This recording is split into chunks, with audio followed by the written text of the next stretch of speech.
Novel Dua Bunga Setangkai karya Jawica episode 87 Pras. Siang ini Insa berangkat ke kafe coklat untuk menemui seorang yang menelponnya kemarin sore. Ya, dia adalah Prasetyo, kekasih Salma yang baru saja pulang dari Kairo menempuh pendidikannya di sana. Prasetyo Pratama, dia adalah anak pertama dan satu-satunya dari keluarga cukup terpandang di desa Insa dulu. Orang tuanya mempunyai banyak bisnis di bidang kuliner, restoran, catering, dan toko-toko cake yang sangat terkenal di berbagai kota. Orang tuanya adalah orang yang kental akan agama. Mereka bahkan membangun pondok pesantren yang cukup terkenal di kotanya, memiliki banyak santri, dan pondok pesantren di desa Insa juga salah satu cabangnya. Prasetyo dan Salma sudah berpacaran cukup lama. Mereka bertemu di pondok pesantren di desa yang dipimpin langsung oleh ayah Prasetyo. Sedangkan Salma dipercaya oleh ayahnya untuk membantu sekedar mengajar mengaji, juga membantu jika pondok pesantren mengadakan sebuah acara. Mereka sering bertemu di pesantren itu, dan itulah awal tumbuhnya cinta kasih mereka berdua. Prasetyo sendiri adalah anak yang cukup memiliki jiwa yang liar. Dia susah diatur, bertindak semaunya, dan keras kepala. Sikap itu mulai tumbuh saat dia beranjak dewasa, saat kedua orang tuanya sibuk mengembangkan usaha dan pesantrennya. Mereka membiarkan Prasetyo dalam dunianya sendiri. Mereka hanya menuruti setiap kemauannya tanpa mengerti yang dilakukan di luar sana. Sikap manja itu yang membuat Prasetyo terlena dan menjadi pemuda yang bertindak semaunya. Ia berpikir semua kemauannya akan dituruti oleh kedua orang tuanya, mengingat ia adalah anak satu-satunya, dan keluarganya cukup mapan dan terpandang. Sampai pertengkaran terjadi tepatnya 2 tahun yang lalu, saat ayah Pras sudah kewalahan dengan anaknya, juga dengan semua usahanya. Pras diminta ayahnya untuk melanjutkan pendidikan agamanya di Kairo. Ayahnya berharap, dengan begitu, suatu saat nanti, Prasetyo akan bisa memimpin pesantren yang sudah didirikan sejak lama. Tapi permintaan itu tak serta-merta diterima oleh Pras. Ia bersikeras tak ingin memimpin pesantren itu. Ia lebih suka meneruskan usaha kuliner ayahnya dengan hidup mewah dan berfoya-foya. Pertengkaran pun terjadi sampai ayah Pras jatuh sakit karena itu. Dan pada akhirnya, Pras pun mengubur keinginannya dan memilih untuk menuruti perintah ayahnya. Semua itu juga tak luput atas nasihat Salma sebagai kekasihnya. Salma menyuruh Pras untuk memperdalam ilmu agamanya, yang tentu kelak bisa menjadi suami dan ayah yang baik untuk anak-anaknya. Kedua orang tua Pras sendiri tahu tentang hubungan asmara anaknya. Mereka merestuinya karena mengerti latar belakang Salma yang baik dan cukup religius, juga banyak mengerti dengan ilmu agama. Orang tua Pras pun menjanjikan pernikahan mereka setelah Pras pulang dari pendidikannya dan akan menyerahkan beberapa usaha kuliner kepada mereka, juga pondok pesantren untuk melangsungkan kehidupan keluarga mereka ke depannya. Pras baru saja pulang 2 minggu yang lalu.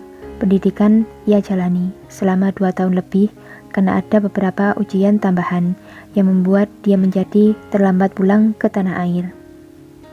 Siang itu, Insa memarkirkan mobilnya di tempat parkir kafe coklat. Ia turun dengan mengenakan dress elegan berwarna biru muda, juga kerudung warna senada. Ia juga membawa tas kecil yang menggantung di lengannya.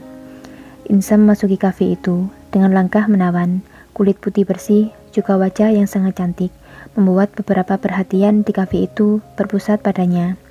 Terlihat seorang lelaki di ujung meja kafe itu menatap Insa dengan pandangan kagum.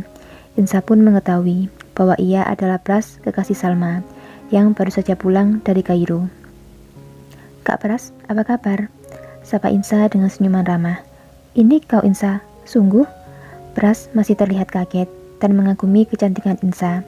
Penampilannya 180 derajat berubah saat terakhir kali Pras melihatnya 2 tahun yang lalu. Insa kini terlihat jauh lebih cantik karena penampilan yang terlihat modis, dan ia akhir-akhir ini juga sering memakai uang Hanafi untuk merawat dirinya, membeli skincare mahal, melakukan spa, dan masih banyak lagi. "Tentu Kak, kau sudah lupa dengan wajahku," jawab Insa ringan sambil menarik kursi kafe itu, lalu duduk di depan Pras. Sungguh, kau sangat berbeda dengan sebelumnya, Insa. Kau terlihat dua orang yang berbeda. Kau juga sangat berbeda, Kak. Rambutmu sekarang lebih rapi. Menjalani pendidikan di Kairo, rupanya bisa membuat orang tambah tampan ya. Insa tersenyum ceria. Itu memang yang sering dilakukan Insa dulu, bercanda dengan Pras setiap kali bertemu. Kadang juga bertengkar, seperti kucing dan tikus. Pras memperlakukan Insa sama seperti teman-temannya, karena sifat Insa yang tergolong supel, ceria, dan mudah tertawa. Berbeda dengan perlakuan Pras pada Salma, ia lebih serius dalam berkata, juga lembut memperlakukan Salma, membuat siapapun yang menatapnya akan merasa iri padanya. Kabarnya kau sudah menikah ya? Tanya Pras pada Insa sambil menyodorkan minuman yang diberikan oleh pelayan. Di mana suamimu? Kenapa kau tak mengajaknya? Insa menyedot jus alpukat yang disodorkan padanya, lalu menjawab perkataan Pras. Ya, aku sudah menikah. Dia sedang sibuk bekerja, makanya aku pergi sendiri. Siapa yang mengantarmu? Aku membawa mobil sendiri, Kak. Astaga, benarkah? Mana mobilmu? Pras mencoba melihat-lihat di tempat parkir, melihat mobil mana yang dimiliki Insa. Kau benar-benar Insa yang berbeda, bahkan kau sekarang bisa mengemudi mobil. Perbincangan mereka pun cukup lama, membahas kehidupan mereka masing-masing, diselingi dengan candaan dan tawa di antara keduanya. Mereka sejenak lupa, tapi pembicaraan yang akan dibahas saat pertemuan mereka, yaitu Salma. Setelah lama bercanda, Insa dan Pras juga sudah menghabiskan beberapa jam landingan yang dipesannya. Akhirnya Pras yang memulai pembicaraan mengenai Salma. Insa? Insa hanya berdehem, tapi antusias memandang Pras, ingin mengetahui kalimat lanjutannya. Di mana sebenarnya Salma berada? Aku sungguh merindukannya. Insa masih diam tak menjawab, masih sibuk menyedot jus di depannya. Pras yang melihat itu pun melanjutkan kalimatnya.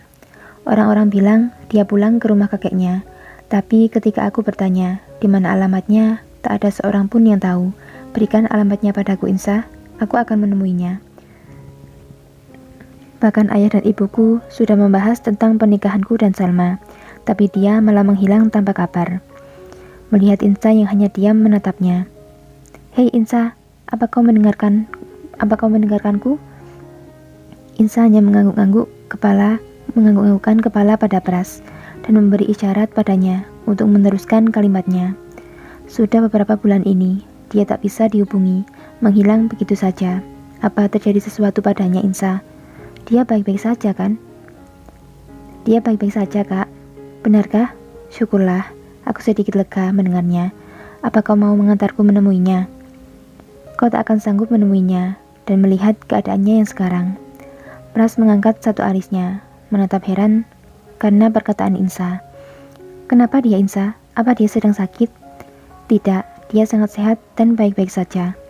Jangan berbelit-belit, Insa. Katakan apa yang terjadi padanya dan di mana dia sekarang. Pras mulai geram mendengar penjelasan Insa yang berulang-ulang sambil menyunggingkan senyum tipis padanya. Melihat tanggapan Pras, Insa menyeringai sekarang. Kita adalah korban cinta palsu Salma. Maksudmu? Pras terlihat mengernyitkan dahinya. Salma sudah menikah, Kak. Seketika Pras menjatuhkan sendok yang ia pegang. Sendok berisikan puding coklat. Itu pun terjatuh dan membuat isinya lumer di lantai. Bersambung.